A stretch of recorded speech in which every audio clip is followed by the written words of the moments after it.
Welcome to Nerderhertz presents the Commodore Amiga. As advanced as the Amiga was at the time, there were sadly no original Star Wars games ever made for it. 3 arcade ports were released, all by the publisher Domark, during the year 1988. Let's check them out.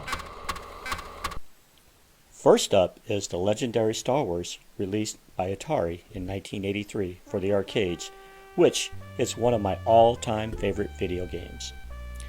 Released weeks before Return of the Jedi movie was set to premiere when Star Wars popularity was at an all-time high.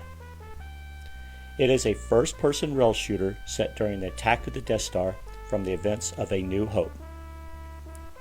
Color vector graphics are used to simulate the 3D gameplay, and it works fantastically along with the digitized speech from the movie.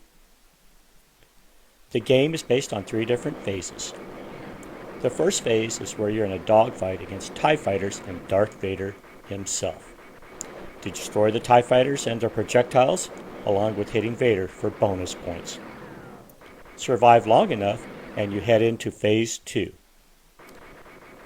This takes place across the surface of the Death Star, destroying artillery bunkers and laser turrets on towers while also shooting their incoming fire. Phase 3 is the famous trench run on the exhaust port. Destroy the laser turrets and the projectiles while avoiding obstacles.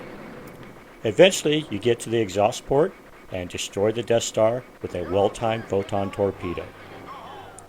Then, the game loops with increasing difficulty with each phase. The Amiga port is arguably one of the best ports, which does a fine job of emulating the vector graphics and sound of the arcade original, and also supports the in-game speech. The arcade version used a yoke-style controller, whereas the Amiga uses the mouse that does an admirable job of controlling the on-screen reticle and is far better than the other ports that have to rely on a joystick.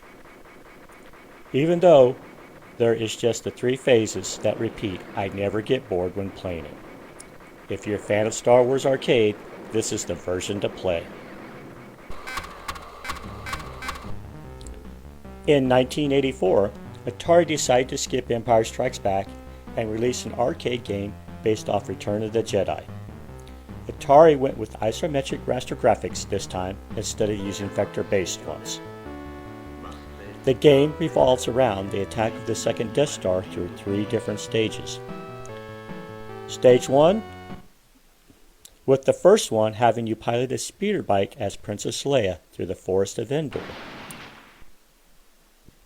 where you must destroy enemy scout troopers while avoiding the trees and other obstacles which can be used to destroy the enemy speeder bikes.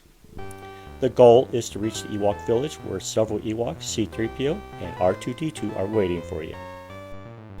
The second phase starts you out in an AT-ST being controlled by Chewbacca, but you have to avoid the Ewok traps and destroy incoming rolling logs. Oddly, at certain points the gameplay shifts to the Millennium Falcon on its approach to the Death Star with 2 supporting X-Wings. It is a sudden unannounced change, and you only have a moment to gather your bearings to destroy laser turrets on the Star Destroyer and incoming TIE fighters. Then, after a brief moment, it switches back to the ground as you continue your battle to get to the bunker. A few moments later, it goes back to the Falcon for some more space battling. And then back to the ground where you eventually get to the bunker where Han throws an explosive at it, destroying it, thus bringing down the Death Star shields.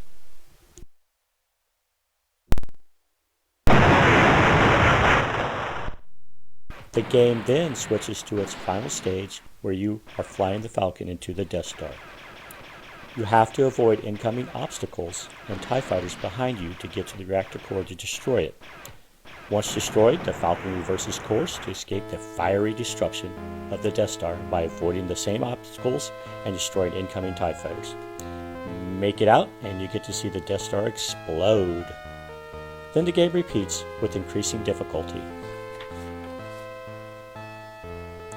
The Amiga version is once again the best port, although it loses a bit in graphic details and colors, but does retain the in-game speech. The arcade made use of the same control yoke from Star Wars Arcade, but with the Amiga version, you're relegated using your joystick, but still controls well enough. The gameplay is okay. I don't like the jarring switches in Stage 2 between the AT-ST and the Falcon.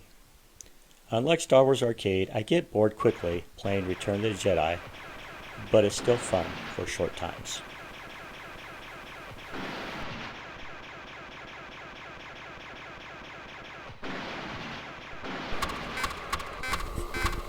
Weirdly, in 1985, Atari released a conversion kit for Star Wars Arcade based off The Empire Strikes Back. The first stage has you piloting a snowspeeder shooting down Imperial probe droids and their emanating transmissions, where the stage ends when the transmission is successfully sent to the Empire. The next stage, you continue piloting the snowspeeder and are up against AT-STs and AT-ATs. Shoot the red cockpit to destroy either, or use your tow cable at the legs of the AT-ATs to take them down. Eventually, the shield generator is overtaken and the third stage begins, with you piloting the Falcon to escape Hoth. This stage is much like the original Star Wars Arcade, where you're fighting against enemy TIE fighters. After a set amount of time, you move on to the fourth and final stage, where you continue to pilot the Falcon, but are in an asteroid field and must avoid the incoming asteroids for a set amount of time. Then the game loops, with increasing difficulty for each stage. Much like Star Wars Arcade, the Amiga version is the best home port, and again controls with the mouse. The first stage is weird, as in the movie there was only one Imperial probe droid, but in the game there are a plethora of them to be destroyed. To make matters even worse, you have to also shoot their transmission, which gets very difficult when there are many probe droids on the screen at the same time with their incoming fire.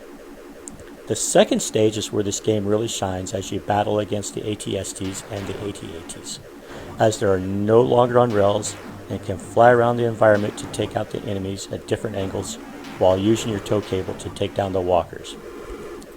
The third stage is okay as it emulates the first Star Wars Arcade, but it is really short.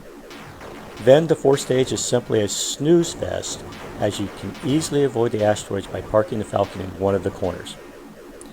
I feel like the third and fourth stage should have been combined with fewer asteroids incoming while battling the TIE fighters, as it would have made it much more intense and also feel more like the asteroid field scene from the movie. With the exception of the Walker stage, this game is not that much fun and was lost in the shuffle in 1985 with far superior arcade games released at the time.